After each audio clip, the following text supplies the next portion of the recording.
What's up, everybody? Welcome to episode 90 of Next Gen Newsweek, your weekly show for everything Xbox Series X related, PS5 related, Nintendo Switch related, everything gaming related. And sometimes we talk about TV because why not? My name is Mitch, and joining me today is Chase. Hello, hello. And that's it. We're having a fireside chat this week. It is just the two of us. Yeah, so it's just going to be a very chill episode. How you doing, Chase? I've been pretty good, yeah. Good deal. You? Doing good. All right. So we had some stuff to talk about. Like we're going to talk about Starfield and Redfall getting delayed into next year. We're going to talk about the Nintendo Indie World Showcase that happened a few days ago. PS Plus's, all new PS Plus's first list of games came out this morning. And some other stuff. So, but before we get into that, let's talk about what games we have been playing this past week. Chase, would you like to start us off?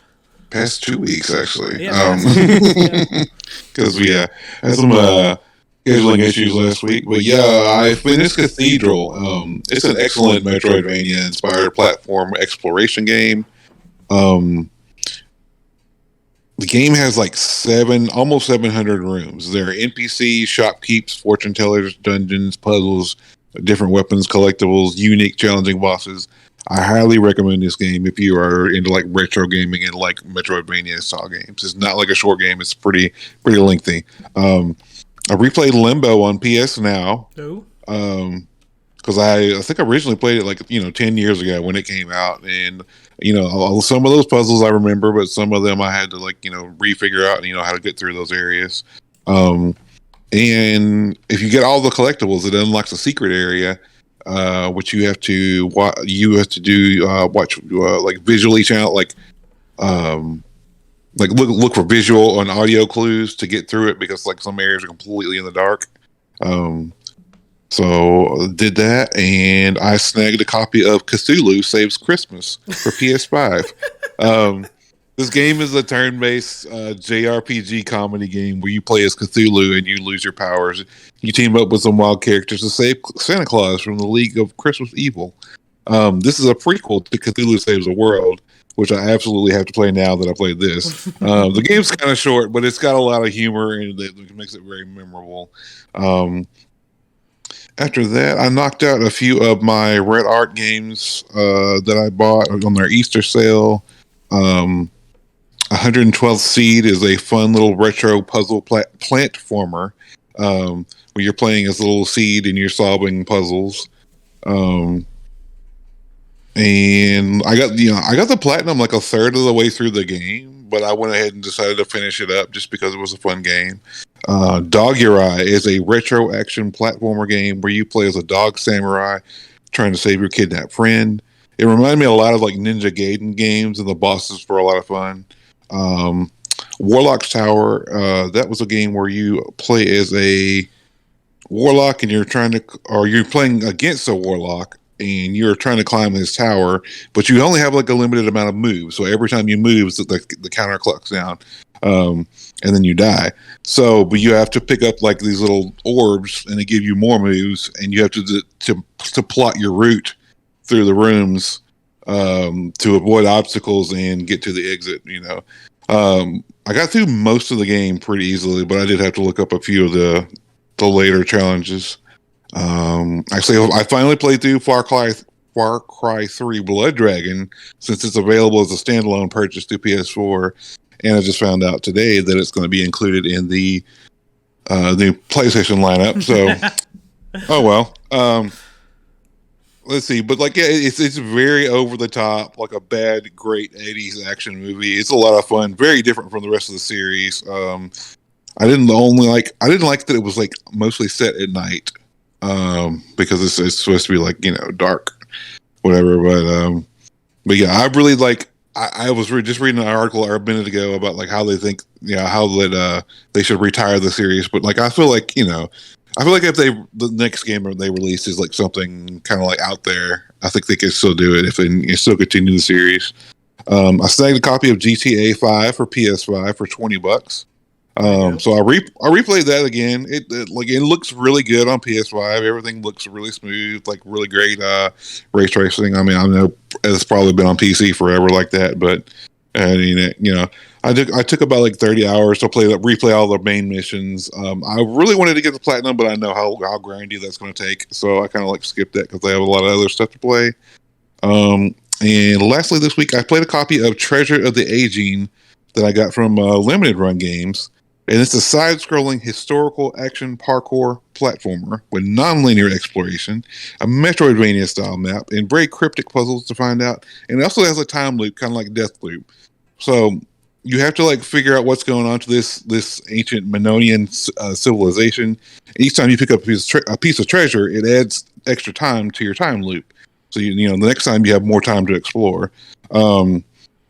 And then at the end, like toward the end, to beat the game, you have to solve all the major puzzles to unlock the final room to find out how to break that time loop. So, but the platforming is really smooth once you get it down. It's a lot of fun to play. I do think there are room for improvements in the game because I mean it is an indie game, but I really hope they continue the series because they are talking about making another adventure about this game. But yeah, that's been my 2 weeks. Well, my list isn't anywhere near as long as that. Yeah. The only two games on my list are Curse of the Dead Gods. It's got a game on PlayStation Plus, so I started it, and yeah, it's been pretty fun. I haven't spent a lot of time with it. Actually, I have 3 games. I've been playing Fortnite a lot just because I'm kind of like Michael a few months ago when he wanted to get the not Doctor Strange, the Rick and Morty skin in there before it left, and so I'm doing the same thing, but I'm trying to get the Doctor Strange skin. Nice. It's like the very end of the battle pass, and it's been fun. And then I those were my only 2 games until last night. I was getting ready to go to bed, and I pretty much got called a bitch for not wanting to play Smash Brothers. So I went out to my car and grabbed my Switch, and then smoked everyone for 2 hours straight. And then to the point where they were like, "Mitch, you should have just not got on and gone to bed." And I was like, I tried to tell you. I tried to say, just assume that you got second place instead of first place, and it's like I was already there, and they didn't listen. So that's on them. It's on them. They have to deal with that now. But yeah, we'll go ahead and switch over to the gaming news for this week. It was actually, I guess it's a week and a half worth of stuff, depending on when these news articles actually dropped, because like Chase said, we didn't actually record last week.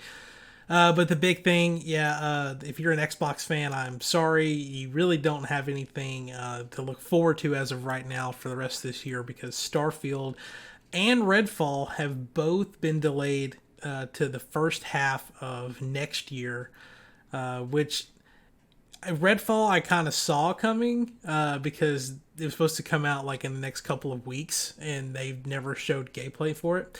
Starfield, though, Bethesda kind of put their flag in the ground with that 11/11 or 11/22/22 release date. So I was confident that was still going to come out sometime this year, but now they have no tentative release title other than it'll be out by this time, hopefully next year. Everyone thinks that they may be trying to, if they want to have some weird, cool release date with Starfield, it'll be 3/23/23. That's, I guess, just a guess. We'll see. Yeah. I mean, it was weird that because I mean, Todd Howard was talking, we've done this before. We know we know what's coming, how to, this, all this, and they're, that he's like in the IGN interview, he was like, are you sure you're set on this, 11/11? And he's like, yeah, well, that's why we put it in the video, because we were definite. But it is what it is. Things happen. Yeah. The official statement from Bethesda, I'll just read a snippet of it. It says, the teams at Arcane, Austin, and Bethesda Game Studios have incredible ambitions for their games, and we want to ensure that you receive the best, most polished versions of them. We want to thank everyone for their excitement for Redfall and Starfield. That energy is a huge part of what inspires all of us every day and drives our own excitement for what we are creating. And then they also said we'll be showing our first deep dive into gameplay very soon, which means it'll probably be in their summer showcase in just a couple of weeks. But yeah, it's kind of like, I guess they're just trying to not have a cyberpunk. I guess that's the standard now. Like if Yeah. our game doesn't look like cyberpunk, we're okay. Hmm. But then again, Bethesda games always have been buggy messes, and people just love them for being buggy I mean, messes. yeah, So, because I mean, before Cyberpunk, I mean, it was like you don't want your game to be a Fallout 76.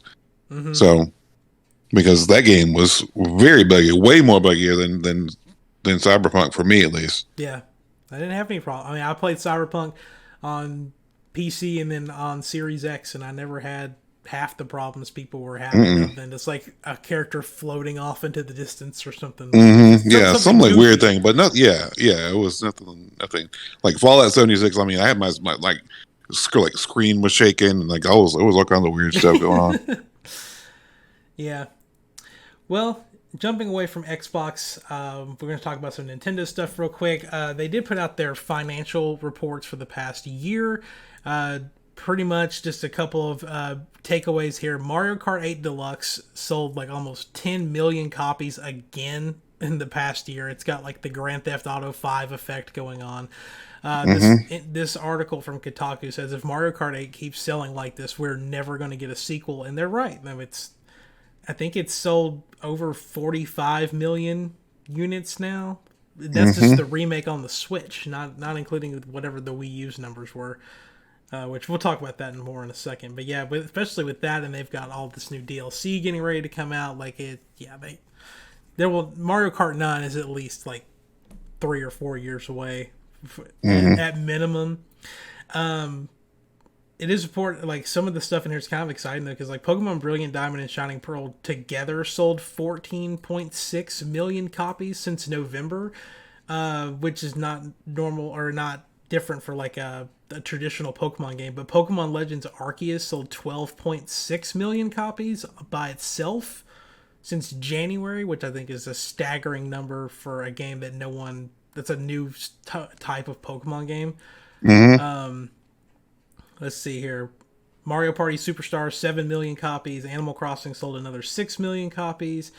And then the thing I thought was really funny is that they released their new hardware sales results, and the Nintendo Switch has sold 107.65 million units, which I think you posted something about how it has surpassed the PS4 in the U.S. as far as sales go. I think it's worldwide, but I know for sure it's US, but I believe it's also worldwide. Yeah, but the Nintendo Switch's hardware units have outsold the Wii U's software sales units.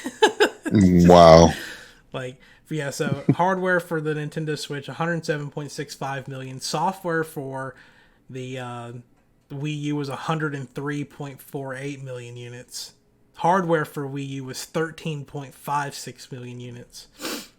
And yeah, software for the Switch is 822.18 million. So yeah, just astronomical numbers for Hmm. the Switch, and it doesn't appear to be slowing down anytime soon. So Mm-mm.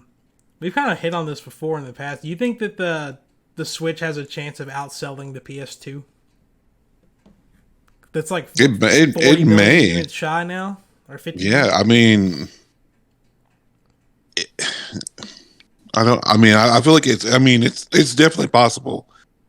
I mean, it's still got some life into it, and people are still. I still have people coming up asking for Wii games, and I mean that system's been out of date for years. But I mean, I could definitely see it. I mean, it is possible it could be the best selling console of all time. I think what to me personally, I think what's going to happen is if they decide to release an updated version of the Switch, like a Pro or something, Hmm. definitely, because that extends the life cycle of the Switch. But if they decide to go to like a Switch 2, I think Hmm. it probably won't. But it'll be like probably second place. I think it's still got to go through, what is it, the Wii? No, it's already past the Wii. It's the 360 and the DS and Hmm. the Game Boy Color, I think, or just the Game Boy, I think, are the only other things like in the way of it. So I can see it. It definitely will probably end up passing the DS and the 360 for sure, and then No, it says PS2, Xbox, Wii, and then, so Switch is right underneath Wii right now, I believe. Okay. So it's already outsold the DS, Wow. I believe. Yeah. That's it's incredible. I I heard someone talk about Nintendo recently is they'll have like an absolute just bang out console, and then the next thing sucks. So Hmm. like, is the next thing gonna suck? Like, what are they gonna do to try to ruin everything? But Yeah. I think as No, long as they I stay with the really, hybrid. yeah. They stay with the hybrid. If the even if it's a successor console, if it can still play these Switch games, I think it'll be very, very successful because the Switch library is massive. Hmm. And I know I mean, like I'm seeing people with like in collector groups right now with like over 1,000 physical copies of games, which is insane. So Yeah, yeah. I think part of this also someone had asked. They always get asked about like, what's your plan for new hardware and stuff like that. I don't have the quote in front of me, but they had changed the way that they phrase how they say things like this, where instead of it being like Nintendo has no plans to reveal new hardware this year, it was like we have nothing to announce at this time. It's like one of those weird like phrasing things that kind of set people Hmm. off about it. But they did put out that their number one priority is moving, like making sure that like user accounts and like purchases and stuff carry over to the next system. So even if it would help if it was able to accept regular Switch titles, even Yeah. if it is a Switch 2, physically at least. But if you had stuff digitally purchased, it may be able to still function even if it didn't support physical media, which Right. that isn't perfect, but it's better than what they've done in the past for sure. Except for I guess like the Wii accepted GameCube games on like the original launch model of it Hmm. that they quickly got rid of later. Hmm.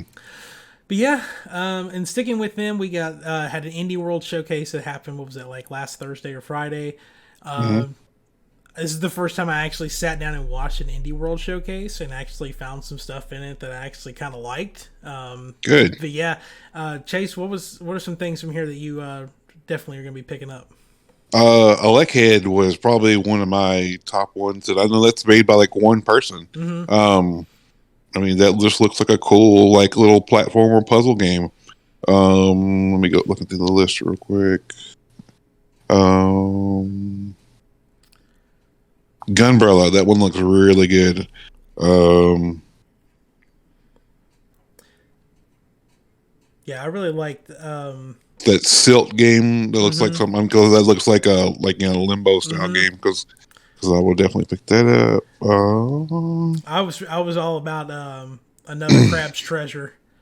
Because Yeah. they called it a Shells like, and it's a Souls game, but you're just a crab and you just get different like things to use as a shell. It looked fantastic. And the other one was I already forgot the name of it. It's the music game, Soundfall. It's a dungeon Hmm. crawling rhythm based game. Just yeah, let's go.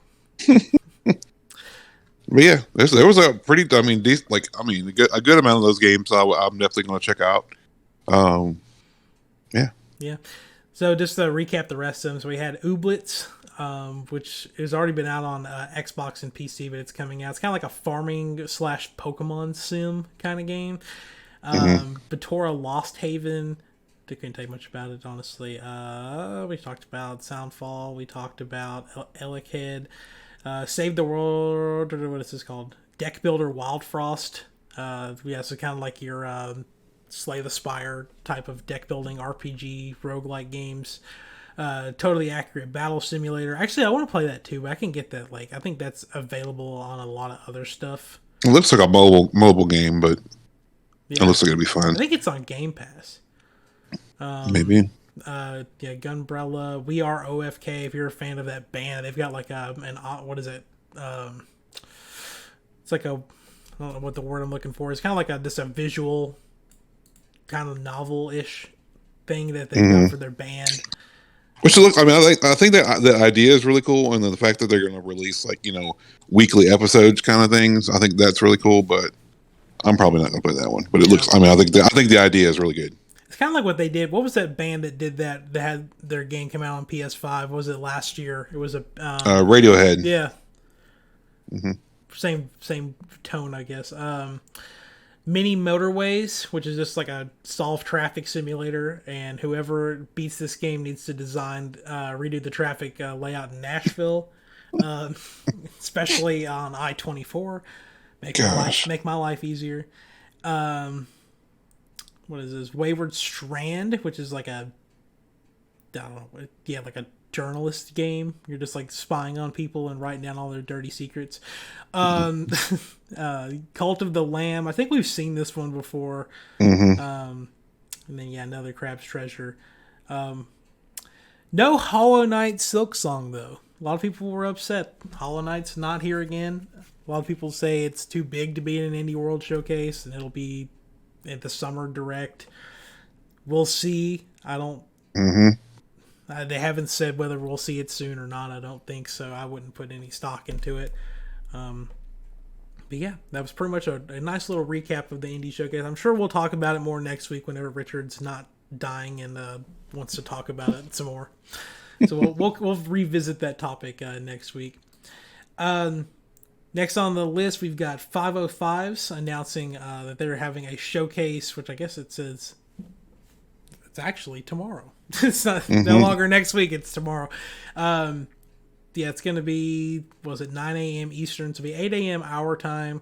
No one really knows what they're going to talk about. But 505 Games, they've got license for Control and from Remedy, Alan Wake. Probably need to pull up just a list of all the stuff that they own because I'm sure that they've got a bunch of other stuff here. So yeah, they've got the Sniper Elite Series, Payday, Terraria, Redout, Dead by Daylight.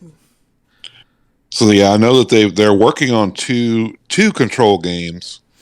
Let's see, they're working on a dark fantasy RPG from Metroid Dread developer Mercury Steam. Let's see. They launched they did the PC version of Death Stranding. Bloodstained Ritual of the Night. So isn't there a sequel for that game coming out soon too? I believe so. So yeah, could be a lot of things. So I'm excited to. I'm gonna watch that in the morning. Yeah. Yeah, a lot of nice little stuff that they could do. I forgot that they were like the parent company of Remedy. I saw 505s and they had a picture of like the article had like the girl from Control, and I just thought that just meant that was just Remedy, and I was like, oh yeah, it'll just be Control 2 or something, and not like, oh no, they've got like a bunch of stuff that they could be talking about here. Yeah, so be excited. It's tomorrow at 8 a.m. our time. We'll see if we can do some kind of recap or something with that. We'll see. The big blowout news, though, which a lot of people, I didn't know that they were doing a presentation on, but Gotham Knights got a big, like, just gameplay trailer. A lot of new articles came out just talking about details about that game. And I guess the big one is that they've decided to cancel the PS4 and Xbox One versions of the game. And honestly, I applaud them. I think it's time for everyone to move on from PS4 and Xbox One, regardless of whether it's like holding people back or holding back development or not. I think it's just now's the time to do it. Yeah, I guess you agree with me on that. Like, I definitely agree because I mean, as far when we get like to later this year when this game was supposed to come out, I mean that's going to be 2 years into the new system. And actually, when I was playing GTA, I was thinking, man, I really hope they just make this new for the new gens because it's. I feel like with all the assets that would have to load in a like a later gen console, I just feel like it's going to be held behind. Mm-hmm. So, yeah, the discourse with this is okay. Horizon Forbidden West looks absolutely fantastic on PS4 and PS5. What it was the game held back? No, probably not. Gotham Knights to some people looks like shit. And they're like, well, we're gonna like it just means it would look worse on the PS4 Xbox One version of it, but still, like, I mean, you would think if they're canceling it, they would make it. They'd try to polish up the visuals of it some. Yeah, But because I rewatched the gameplay last night, and I was looking at it. I was like, man, the combat looks good. But like when they were doing like that car chase scene, I was like, man, there's no people on the streets. There's no other cars. Like, is this an empty city? Like what's yeah, going on? So I don't know. some people were complaining that the guy that was doing the demo just sucked at video games because he like kept dying and getting hit all the time and stuff like that. And I was like, yeah. But it is coming out on October 25th. Which I believe, other than like Nintendo stuff, that's like the furthest release date we've now got for stuff coming out in the second half of this year. I think we got like, well, actually no, because I think Xenoblade is like, well, it got moved up and Splatoon's in September, so I think that's the farthest out release date we've got for anything coming out this year. So, but we got all of next month for them to dump a bunch of news on us. So we'll see how that goes. And in our last bit of news, this actually broke this morning, so this is brand new news. Instead of like old stuff from last week. The all new PlayStation Plus games lineup has been dropped. They've got it listed by what plan you're able to get these games on. So we got like the deluxe, or sorry, PlayStation Plus Extra and Premium plans, get access to all of the PlayStation 4 and 5 games that they're adding. And then if you're on the, I'm going to keep losing track of what these names are, the Premium plan, I guess, you get all the PS3 and older games. Instead of just running through the list here, is there any standout games that you're excited that are being added that you haven't already bought? Because yeah, like that was the thing. I was going through this list. I was like, man, I own like a pretty good chunk of these games, but like I have never played the older the PS3 Ratchet and Clank games because I never had a PS3. So I am excited to play those for sure. Yeah, there's a lot of games. I still haven't played the Jack games, but I do own those. I think the nice thing is that they said, I think in here, that if you own any of these classic games, so like let's say for instance, Ape Escape or Tekken 2, that are on the deluxe thing, if you own them, you can just download it. You don't have to have the subscription to do it. Yeah, also players who have previously purchased a digital version of select games from the original PlayStation and PSP generation will not have to make a separate purchase or sign up to PlayStation Plus to play these titles on PS4 or PS5. That's really cool. So that is a nice little thing that they've added in there. But yeah, there's a ton of games, and a lot of really good games in here too. So and then, I'm excited. And then for like the time trials for like the 2-hour windows, the starting out, it's got the Uncharted Legacy of Thieves collection and Horizon Forbidden West and Cyberpunk and Tiny Tina's Wonderlands and WWE 2K22 and Farming Simulator 22.